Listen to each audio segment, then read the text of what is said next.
안녕하세요. 세계 곳곳에 있는 700만 제외동포 여러분들에게 한 걸음 더 가까이 다가가겠습니다. 위아로케이 최송현입니다.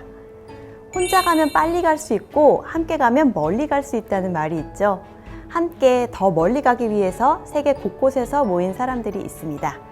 이 글로벌 시대에 각 나라 간에 아주 중요한 가교 역할을 할 인재분들이죠. 제외동포 장학사업을 통해서 한국에 초청된 두 분과 함께 하겠습니다. 안녕하세요. 안녕하세요. 반갑습니다. 두 분 인사 부탁드릴게요. 네, 안녕하세요. 저는 미국에서 온 제외동포 초청 장학생 이승빈이라고 합니다. 안녕하세요. 저는 제외동포 장학생으로 러시아에서 온 이일린이라고 합니다. 두 분께 너무 궁금한 점이 있어요. 요새는 이제 영상 매체가 잘 되어 있다 보니까 한국의 모습을 아마 각자의 나라에서도 많이 보셨겠지만 직접 와서 보니까 한국 어떻던가요? 저는 3년 전에 한국에 온 적이 있는데 다 잘하는 것 같아요. 오랜만에 오게 돼서 너무 반갑고 진짜 집처럼 느끼는 것 같습니다. 저 같은 경우는 이제 1살 때 미국으로 이사를 가게 됐는데요. 대학 과정을 거치러 저 혼자서 이제 와서 뭐 기숙사도 살고 자취도 하고 하면서 살아보니까 이제 한국 사회에 좀 더 녹아든 느낌이 든 것 같아요. 엘레나 님이 얘기해 주신 것처럼 좀 더 집이 된 것 같고 나중에 인생을 살면서 고향처럼 이제는 느껴지지 않을까라는 생각이 많이 들어요.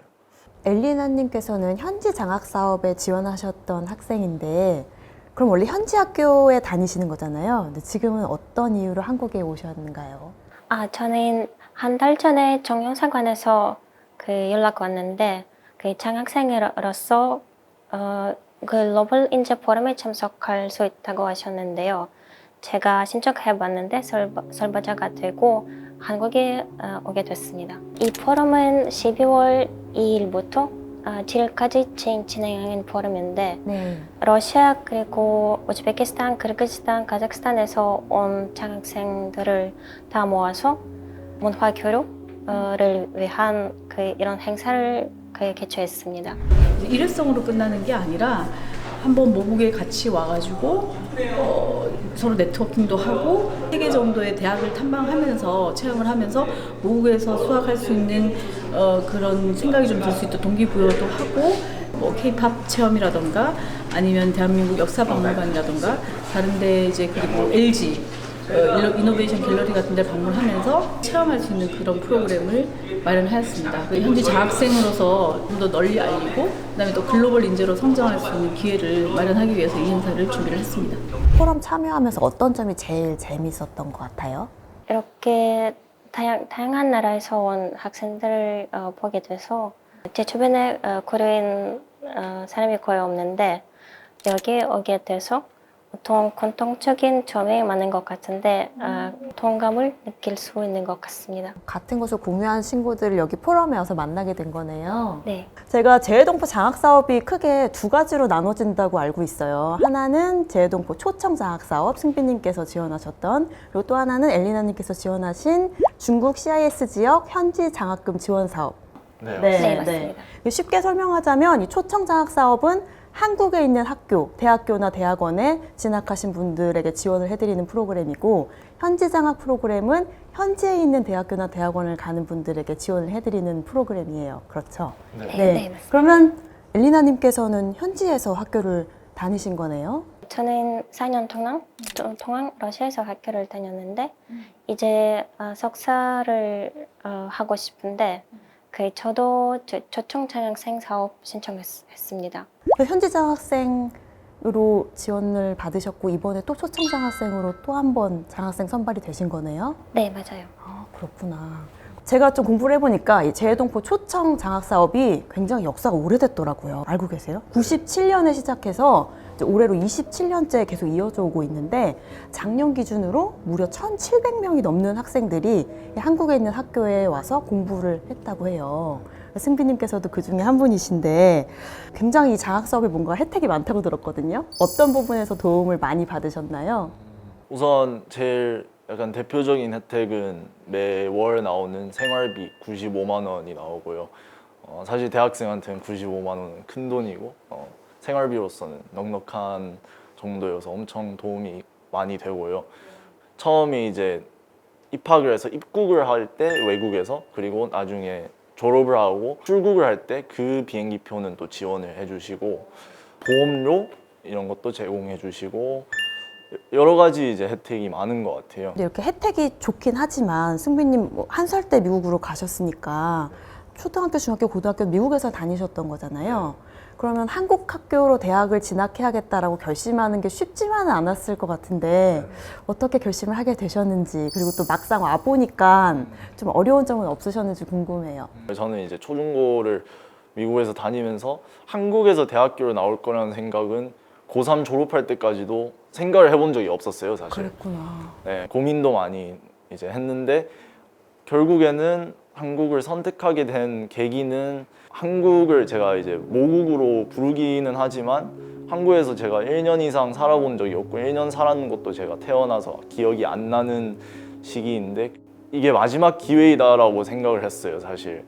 사회생활을 하지 않으면서 제가 즐길 거는 즐길 수 있고, 근데 또 부딪혀 볼 건 부딪힐 수 있는 그런 경험에 이제 기회가 이번 4년이 마지막일 것 같아서 저 나름대로는 이제 도전을 했는 거라고 생각을 합니다. 혹시 경쟁률은 좀 센가요? 지원하면 합격할 가능성이 높은가요? 경쟁률은 좀 어려운 편인 것 같아요. 뽑는 학생들도 사실 많지는 않거든요. 그렇게 많지 않은 학생들을 뽑으니까 같이 모아서 교류를 하기도 좀 좋을 것 같은데 그런 교류회 같은 것도 있나요? 장학생으로 선발되신 분들끼리? 네, 제가 아까 혜택을 얘기하면서 제일 핵심적인 걸 뺏는 것 같은데 그게 아마도 네트워킹 기회인 것 같아요. 이제 크게는 매 학기 역사문화 체험이라는 걸 저희가 하는데요. 150명 정도 모여서 이제 4가지 지역, 그 중국, CIS, 중남미, 그리고 글로벌은 이제 다 모여서 2박 3일 동안 같이 밥 먹고 뭐 유원지 보고 하면서, 특히 이제 대학생 때 그렇게 만나고 놀다 보면 엄청 친해지잖아요. 그러겠네요. 네, 그래서 교류 행사들이 저희한테는 엄청 큰 도움이 되는 것 같아요. 이게 뭐 한국에서의 친구일 뿐만 아니라 세계 각지에서 오신 분들이고 또 다시 세계 각지로 뻗어나갈 분들이라서 엄청나게 좋은 네트워킹이 되는 거네요. 네. 엘리나님은 현지 장학금 지원 사업을 통해서 이제 도움을 받으셨었는데, 이 현지 장학 사업은 현지에 있는 학교를 다니면서 1년에 한 번 장학금을 받으시는 제도예요, 맞죠? 네, 맞아요. 네. 엘리나님은 러시아에서 대학을 다니신 거고, 제가 듣기로는 최근까지도 러시아에서 한국과 관련된 일을 하셨다고 들었거든요.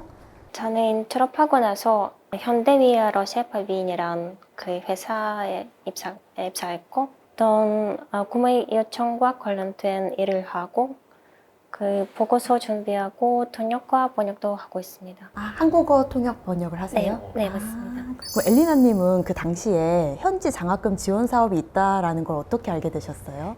1학년이었을 때 어떤 한국에 관련된 많은 행사에 방문했고, 저와 같은 그 코리안이 저한테 다가오고 혹시 코리안이냐고 했는데 어떤 코리안 협회에 참석하자고 했거든요. 네. 저는 그때 한 번 가봤는데 이런 프로그램에 대해 알게 됐습니다. 두 분 다한테 좀 궁금한 점이 있는데, 현지에도 지금 오랫동안 사셨으니까 거기에 친구들이 있잖아요. 나 한국 갈 거야 라고 얘기하고 또 막상 한국에 와서 이렇게 생활하는 모습을 보면서 친구들 반응은 어떤지 궁금해요. 제가 처음에 한국을 간다 했을 때 왜라고 많이 물었던 것 같아요.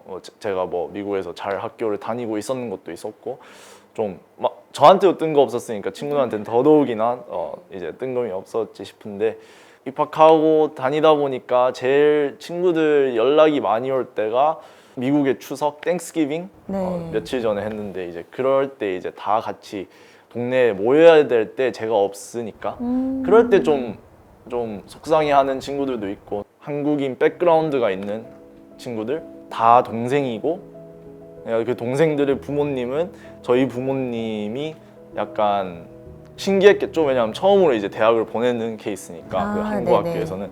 그래서 이제 제가 약간 새로운 옵션을 이제 보여준 케이스가 되게 됐어요. 그렇네요. 네. 개척자가 되셨네요. 네, 그래서 이런 뭐 초청 장학생 사업 이런 거는 몰랐던 분이 대부분이니까 그런 걸로 아 이런 것도 있구나. 그 학교에도 한국어를 너무 잘하고 한국을 너무 좋아하는 저보다 너무 좋아하는 친구들이 너무 많기 때문에 사실 그 친구들한테는 좀 동기부여가 되지 않았을까, 그런 옵션이 있다는 것 자체가 네, 그런 반응이 제일 컸던 것 같습니다.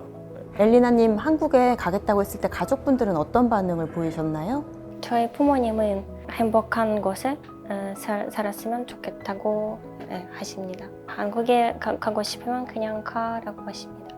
전 세계 부모님들이 다 똑같은 것 같아요. 걱정은 하시지만 네가 행복한 게 최고다. 부모님 마음이죠. 그렇죠? 두 분이 이렇게 재외동포 장학사업이라는 공통점을 가지고 이야기 나눌 수 있어서 오늘 너무 즐거운 시간이었는데요. 어떤 점에서 이 사업이 꼭 필요하다, 중요하다라고 생각하시나요? 한국에서 학교를 다니다 보면 내가 왜 여기 애초에 왔고 꿈이 뭐였고 제가 어떤 아이덴티티를 가지고 있었는지 이런 것들을 잊어버리면서 그냥 달릴 때가 있는 것 같은데, 장학 사업 덕분에 이제 네트워킹 기회를 가지거나 제 뿌리를 이제 다시 약간 그냥 기억하게 만들어주는 측면에서 저한테는 엄청나게 큰 의미가 있는 사업이고요. 꿈이 있거나 새로운 지식에 대한 욕망도 많은데 재외동포 사업은 이렇게 지원을 많이 해주실 수 있어서 학생들한테 많은 도움이 될 수 있다고 합니다.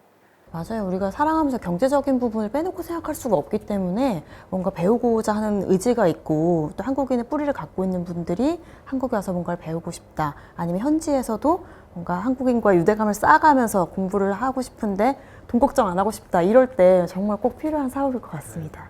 두 분하고 얘기를 나누다 보니까 저도 사실 재외동포 장학사업 잘 몰랐었는데 오늘 많은 걸 배워갈 수 있어서 참 좋은 시간이었던 것 같습니다. 이제 마지막 질문인데요. 두 분이 이렇게 재외동포 장학사업을 통해서 한국에 오셨고 많은 것들을 얻어가고 계신데, 두 분께서 그리고 있는 나의 미래 어떤 모습일까요?